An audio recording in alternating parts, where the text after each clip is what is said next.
पर हैं, जहां पर उन्होंने किश्तवाड़ के दो अलग अलग मकामात पर जहां इससे पहले गुलाबगढ़ पाडर, उसके बाद ही चोगन, अभी कुछ देर पहले जब वो चोगन किश्तवाड़ से आवाम से खिताब, एक रैली से खिताब कर रहे थे, उससे पहले गुलाबगढ़ पाडर में भी एक रैली से वज़ीर दाखिला अमित शाह ने खिताब किया है। रैली से खिताब करते हुए वज़ीर दाखिला अमित शाह ने कहा कि एनसी और कांग्रेस का कहना है कि अगर उनकी हुकूमत बनती है तो वो दफा 370 को बहाल करेंगे, लेकिन उनसे कहना चाहते हैं कि दफा 370 अब माजी बन चुका है और वो कभी वापस नहीं आएगा। उन्होंने मजीद कहा कि पहाड़ियों और गुर्जर भाइयों को जो रिजर्वेशन मिलता है, जो रिजर्वेशन दी गई, उसके साथ छेड़छाड़ करने की किसी को इजाजत नहीं दी जाएगी। वजीर दाखिला ने मजीद कहा कि पीएम मोदी ने 3 खानदानों का राज खत्म कर दिया और रियासत में पंचायती राज कायम किया। पीएम मोदी जम्मू कश्मीर को विकसित बनाना चाहते हैं और ओबीसी को भी रिजर्वेशन का हक देना चाहते हैं। किश्तवाड़ के चोगन इलाके से जहां इससे पहले वजीर दाखिला ने एक रैली से खिताब किया। एनसी और कांग्रेस कहती है कि अगर हमारी सरकार बनी तो हम धारा 370 को वापिस लाएंगे। आप मुझे बताओ भाइयों बहनों, धारा 370 वापिस आनी चाहिए क्या? गुर्जर भाई भी बताएं, आनी चाहिए क्या? ये आपको जो आरक्षण मिला है ना, पहाड़ियों को, गुर्जर भाइयों को, वो आरक्षण धारा 370 के रहते मिल नहीं सकता। मगर आप चिंता मत करो, मैं कश्मीर का माहौल देख रहा हूं। ना फारूक अब्दुल्ला की सरकार बन रही है, ना राहुल बाबा की सरकार बन रही है। आप चिंता करने की जरूरत नहीं। मैं आपको बताकर जाता हूं, मोदी जी ने धारा 370 जो हटाई, वो अब इतिहास का पन्ना हो गई है। भारत के संविधान में धारा 370 के लिए कोई जगह नहीं है, कोई नहीं। ये पंडित प्रेमनाथ डोगरा की भूमि है। अब कभी भी जम्मू कश्मीर में 2 प्रधान, 2 विधान, 2 झंडे कभी नहीं हो सकते। झंडा एक ही होगा, हमारा प्यारा तिरंगा होगा और कोई नहीं। जहां से में मत आइए, उनकी सरकार आई तो आरक्षण को हटा देंगे। जब पहाड़ियों को आरक्षण देने की बात आई, हमारे गुर्जर भाइयों को उकसाने का काम किया कि आप में से हिस्सा जाएगा। मैंने कहा था, गुर्जर भाइयों से वादा किया था, पहाड़ियों को आरक्षण जरूर मिलेगा, मगर गुर्जरों का आरक्षण तनिक मात्र कम नहीं होगा।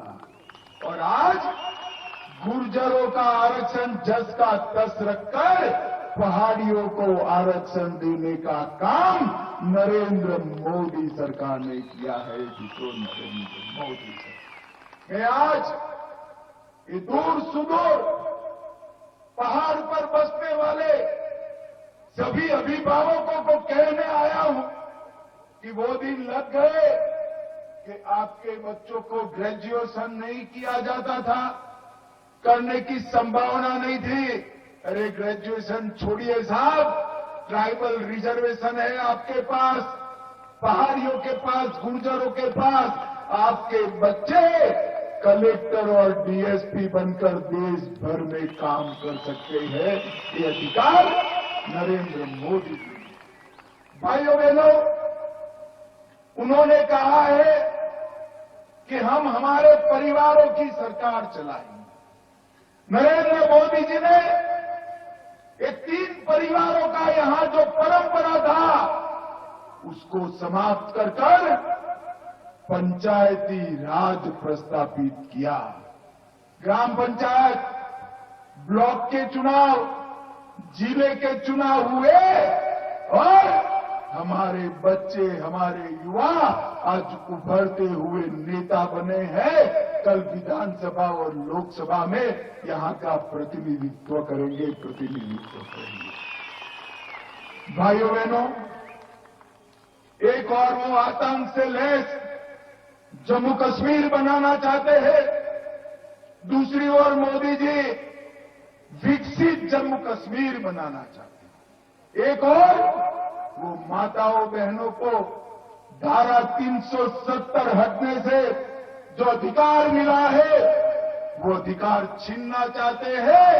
हम न केवल माताएं बहनों को तो अधिकार मिलना ही चाहिए, उसके साथ साथ गुर्जर, पहाड़ी, दलित और ओबीसी को भी आरक्षण का अधिकार देना चाहते हैं। मित्रों, ओबीसी को भी। नेशनल कॉन्फ्रेंस के नायब सदर उमर अब्दुल्ला ने कहा कि जम्मू कश्मीर यूटी बनने के बाद और आवाम को दिए गए धोखों के बाद पहली असेंबली इंतखाबात हो रहे हैं। उन्होंने कहा है कि इस असेंबली इलेक्शन में अब वो जमातें हिस्सा ले रही हैं जिन्होंने 30 साल कबल इलेक्शन से दूर रहने का फैसला किया था। डोडा में पीएम मोदी की इलेक्शन रैली में लोगों के इज्तिमा पर उमर ने कहा कि पैसे खर्च करके लोगों को जमा करना कोई बड़ी बात नहीं है। वज़ीर दाखिला के बयान पर रद्द-ए-अमल जाहिर करते हुए उमर ने कहा कि जम्मू कश्मीर के तई उनके रिपोर्ट कार्ड में कुछ नहीं है और अब इस तरह के बयान दिए जा रहे हैं। इन बातों का इजहार उन्होंने पांपोर में एक रैली के बाद मीडिया से बात करते हुए किया। कैंपेन हमारा अच्छा रहा। लोगों का जो नेशनल कॉन्फ्रेंस के प्रोग्रामों या जलसों में, रोड शोज़ में जो शिरकत रही उम्मीद से ज़्यादा रही और अब हम इस उम्मीद में हैं कि परसों वोट जब डलेंगे तो अच्छा खासा हिस्सा वोटों का नेशनल कॉन्फ्रेंस के उम्मीदवारों को मिलेगा। और वो किस लिहाज से डिफरेंट नहीं है ना। पहले चुनाव हैं यूटी के हैसियत से, पहले चुनाव हैं जिसमें लद्दाख का हिस्सा नहीं है, पहले चुनाव हैं जिसमें कि 5 अगस्त 2019 के तमाम जो हमारे साथ धोखे हुए उनके बाद। तो हर लिहाज से इनमें आज इस इलेक्शन में वो तंजीमें हिस्सा ले रही हैं जिन्होंने इलेक्शन से दूर रहने का फ़ैसला किया था पिछले 30-35 साल। तो इलेक्शन में कुछ ऐसी नई बातें हैं जिनका कितना असर होगा वो आगे पता चलेगा। इनकी कहीं और जुड़ी हुई है, इशारा इनको कहीं और से आता है, जहाँ से इशारा आता है उस इशारे पे ये नाचते हैं। उनका अटैक जो है तमाम नेशनल कॉन्फ्रेंस के खिलाफ, जाहिर सी बात है उनको मैदान में उतारा गया है नेशनल कॉन्फ्रेंस को निशाना बनाने के लिए। कोई बात नहीं ना, अब हम मुकाबला कर लेंगे। है पैसा खर्च करके 30,000 लोग इकट्ठे करना इतना मुश्किल नहीं है ना। अब आप पैसा, इससे पहले भी वज़ीर आज़म साहब ने सरकारी मुलाजिम तमाम जमा करके रैली को खिताब किया। अब मुझे रैली मत दिखाइए ना, मुझे वोट दिखाइए। बीजेपी कश्मीर वादी से एक सीट जीत के दे, फिर हम बात करेंगे। रैली तो ना कोई भी कर सकता है। यहाँ तो अगर कोई और पार्टी भी पैसा खर्चाए, वो कहीं ना कहीं से बेचारे इन डेली वेजरों को, वाकियों को जमा करके जलसे में ला सकते हैं, लेकिन वो वोट में तब्दील नहीं होगा। मुझे नहीं लगता 20-30,000 वोट बीजेपी को मिलेंगे। होम मिनिस्टर और कुछ नहीं दिया, उनके पास खानदानी राज के अलावा और कुछ बोलने के लिए है नहीं। अगर उन्होंने यहाँ जम्मू कश्मीर के लोगों को कुछ दिया होता वो अपना रिपोर्ट कार्ड लोगों के सामने पेश करते। जब रिपोर्ट कार्ड में फेल लिखा हुआ है तो उनको कहीं ना कहीं लोगों का दिल बहलाने के लिए कुछ तो बात करनी है। तो ठीक है, उसमें वो हमें याद करते हैं, कम से कम याद तो करते हैं, अच्छी बात है। जम्मू कश्मीर असेंबली इंतखाबात के लिए बीजेपी के इंतखाबी इंचार्ज राम माधव ने एनसी कांग्रेस को निशाना बनाते हुए कहा है कि उन लोगों ने रियासत में बुनियाद परस्ती को फरोग दिया और वो इकट्ठे होकर इस किस्म के ख्यालात को फैलाना चाहते हैं। कश्मीर के अवाम को इस किस्म के वाक़यात से होशियार रहना चाहिए। और उन्होंने कहा कि एक वक्त था जब जम्मू कश्मीर के लोग बीजेपी को कबूल नहीं करते थे, लेकिन आज सूरत हाल बिल्कुल मुख्तलिफ है। हम रियासत में अपना खाता खोलने के लिए पुरुमीद है और बीजेपी के उम्मीदवार कामयाब होंगे। इन बातों का इजहार उन्होंने शुपियां से पार्टी उम्मीदवार जावेद कादरी की इंतखाबी मुहिम के दौरान मीडिया से बात करते हुए किया। फंडामेंटलिज्म, रेडिकलिज्म को इन्हीं लोगों ने बढ़ावा दिया है। अब लोग साथ आकर इस राज्य में उस प्रकार के विचारों को फैलाना चाहते हैं, तो जम्मू कश्मीर की जनता, विशेषकर कश्मीर घाटी की जनता, बहुत सावधान रहना चाहिए इन ताकतों के विषय में।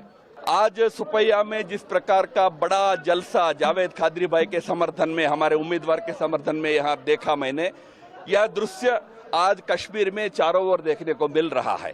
ये एक समय होता था जम्मू कश्मीर में बीजेपी को बहुत ज्यादा लोग स्वीकार नहीं करेंगे, ऐसा लोग कहते थे। आज स्थिति बिल्कुल उसके विपरीत है। लोग अच्छी तरह बीजेपी की बातें सुनना चाहते हैं, समझना चाहते हैं। हमें पूरा कॉन्फिडेंस है कि इस चुनाव में हम इस राज्य में हमारा खाता खोलेंगे। बीजेपी के भी कुछ उम्मीदवार सफल होकर असेंबली में प्रवेश करेंगे, वो उनकी चिंता है भाई। वैसे एनसी का क्या वोट मिलने वाला है नहीं मिलने वाला है, ये तो मुझे तो इस राज्य में परिस्थिति देखकर लगता है कि अब इस राज्य की जनता ये परिवारवादी पार्टी, गुप्तकारी पार्टियों को इस बार स्वीकार नहीं करने वाले हैं।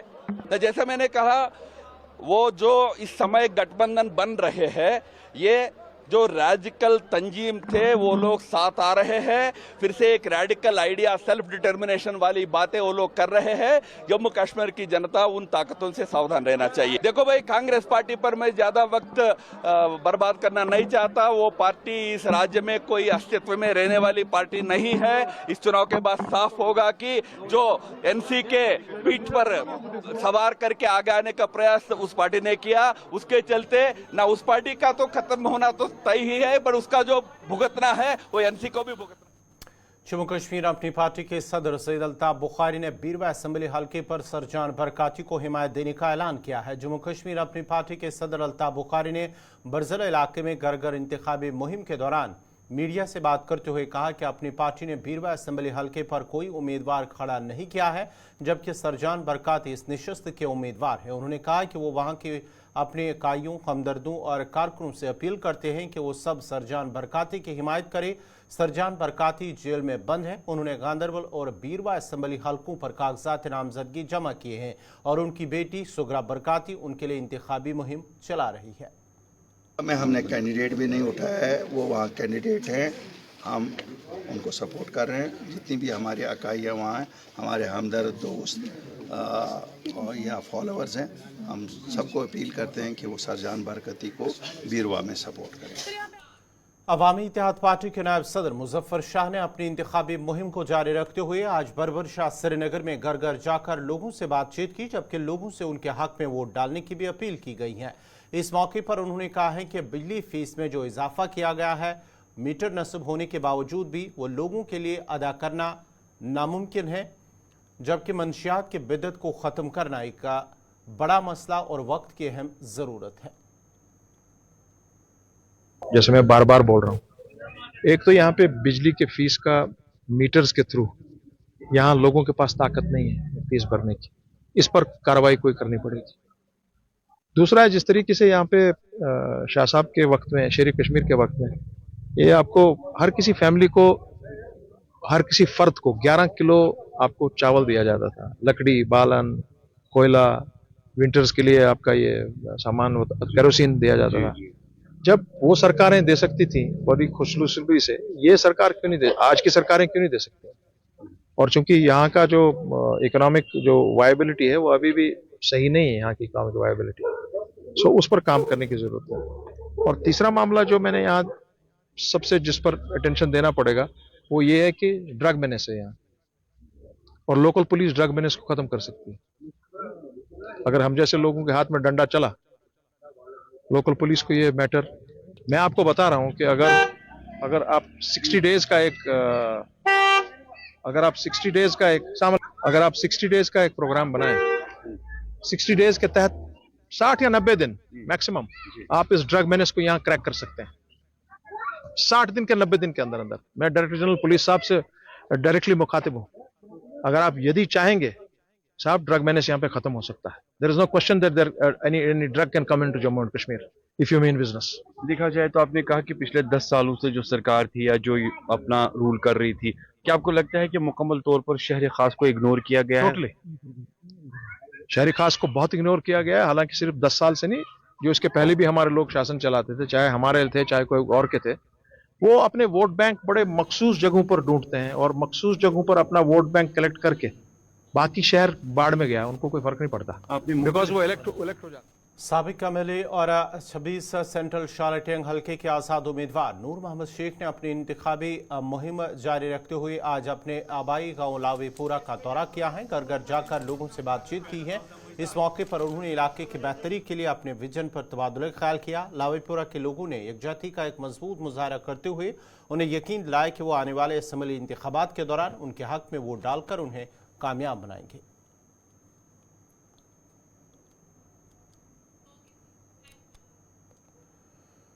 इधर शालटेंग से ही अपनी पार्टी के उम्मीदवार जफर हबीब ने अपनी इंतखाबी मुहिम के दौरान आज बरथाना इलाके में घर घर जाकर लोगों से उनके हक में वोट डालने की अपील की है। आज हमने सेंट्रल शालटेंग के बरथाना इलाके में डोर टू डोर कैंपेन जो हमारी शुरुआत है उसका यहाँ आज हमने किया। तो अल्लाह का शुक्र है यहाँ पर भी लोग उसी तरीके से हमें वालियाना इस्तकबाल करते हैं और हमें वोट देने की यकीन दहानी करते हैं। तो लेकिन वो पुरानी जो भी ज़ख्म है, पुरानी पार्टियों ने जो ज़ख्म दिए हैं उन ज़ख्मों को हम आज भी मुशाहिदा करते हैं। किसी के घर में अनएम्प्लॉयमेंट की वजह से लोग रो रहे हैं, पढ़े लिखे बच्चे घर में हैं लेकिन उन्हें नौकरी नहीं मिली है, और यहाँ पर भी सियासी इस्तेसाल हुआ है और बहुत सारे घरों को जो बिजली की बड़ी बड़ी बिल्स है वो हमें देखने को मिली, रोड्स की खस्ता हालत हमें देखने को मिली। और लिहाजा हमने यहाँ पर यही यकीन दहानी कराई कि अपनी पार्टी का जो मंशूर है, मैनिफेस्टो है, आप हमें वोट दे दीजिए और इंशाअल्लाह हम वो मैनिफेस्टो है मनोअन अमलाएंगे आपको इंशाअल्लाह। और हम एक नई सुबह का आगाज़, नए सुबह का सूरज तुलू होने वाला है, देखने को मिलेगा। शुक्रिया।